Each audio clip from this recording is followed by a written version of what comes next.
సూర్యకిరణాలు కూడా నేలపై పడనంత దట్టమైన అడవి ప్రాంతం అది. ఒక రోజు రాత్రి విక్రమ్ అతడి స్నేహితుడు ఆర్య ఆ అడవి ప్రాంతం దారిలో నిదానంగా బైక్ మీద వెళ్తున్నారు.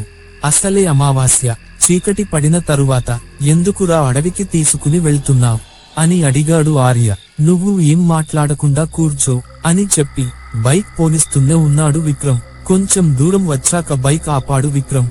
ఓహ్ వచ్చేసిందా అన్నాడు ఆర్య. అప్పుడే ఎక్కడ, ఇంకా సగమే వచ్చాం, ఇంకా సగం దూరం వెళ్ళాలి అన్నాడు విక్రమ్. అయితే బైక్ ఎందుకు ఆపావన్నాడు ఆర్య. ఆ సగం నడుచుకుంటూ వెళ్ళాలి, బైక్ ఏల్లదు అని చెప్పాడు విక్రమ్. ఇంతలో వాళ్లకి సడన్ గా సింహ గర్జన వినపడింది. అంతే, ఇద్దరు అక్కడే సైలెంట్ గా ఉండిపోయారు. ఇంకా దగ్గరగా వినపడుతుంది సింహ గర్జన. ఆర్యకి వళ్లంతా చెమటలు పట్టేశాయి. రేయ్ ఏంట్రా సింహం దగ్గరకు తెచ్చావన్నాడు ఆర్య.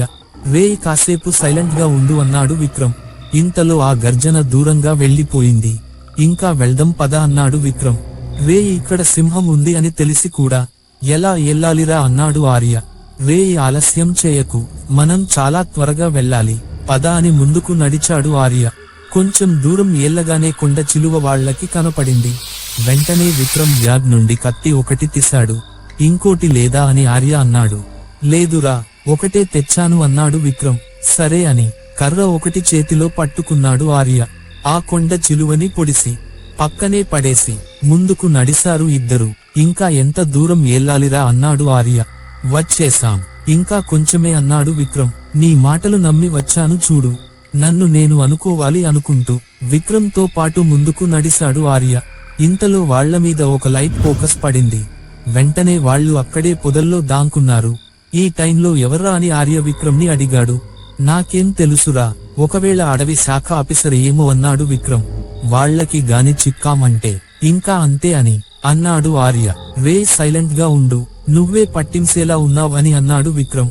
ఇంతలో వాళ్లకి ముందు వైపుగా ఒక అమ్మాయి ఏడుపు వినిపించింది. ఎవరో ఆపదలో ఉన్నారు, వెంటనే కాపాడాలి అని ఆర్య లేశాడు. వెంటనే ఆర్య చెయ్యి పట్టుకుని వెనక్కి లాగాడు విక్రమ్.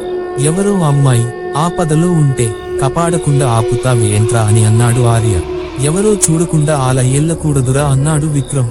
వీళ్లు మాట్లాడుకుంటూ ఉండగానే ఆ ఏడుపు ఈసారి వాళ్లకి వెనుక వైపుగా వినిపించింది.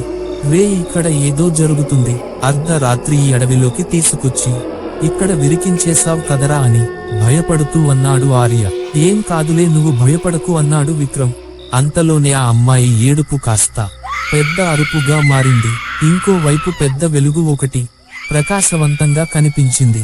అదే సమయంలో ఆ అడవికి మరో వైపు ఉన్న ఫారెస్ట్ చెక్ పాయింట్ దగ్గర ఇన్స్పెక్టర్ దాసు కూర్చొని ఉన్నాడు. అతడికి అమ్మాయి అరుపులు వినిపించాయి. టక్కున లేచి నుంచున్నాడు. అక్కడే ఉన్న కానిస్టేబుల్ బాబుని, బాబు ఎవరో అమ్మాయి ఆపదలో ఉన్నట్టు ఉంది, మనం వెంటనే అడవిలోకి వెళ్ళాలి పద అంటాడు దాసు. సార్, మీరు ఈ అడవికి కొత్తగా వచ్చారు కదా, ఇక్కడ విషయాలు మీకు ఏమి తెలియదు, మీరు అనుకుంటున్నట్టు అది అమ్మాయి అరుపు కాదు అని అన్నాడు. అమ్మాయి కాక మరి దెయ్యనివా అని అన్నాడు దాసు. దెయ్యం కాదు సార్, ఆ అరుపులు ఒక మంత్రగత్తేవి అని చెప్పాడు బాబు.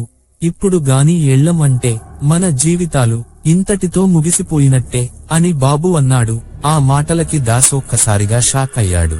ఇంతలో అరుపు ఇంకా పెద్దగా వినిపించింది. ఆ అరుపులుని విన్న దాసు అడవి లోపలికి వెళ్ళాడలేదా? ఒకవేళ అది మంత్రగత్తె అయితే అడవిలో ఉన్న ఆర్య విక్రమ్ల పరిస్థితి ఏంటి? తెలియాలంటే తరువాత వీడియో చూడండి. ఈ వీడియో మీకు నచ్చినట్లయితే ఒక లైక్ చేయండి.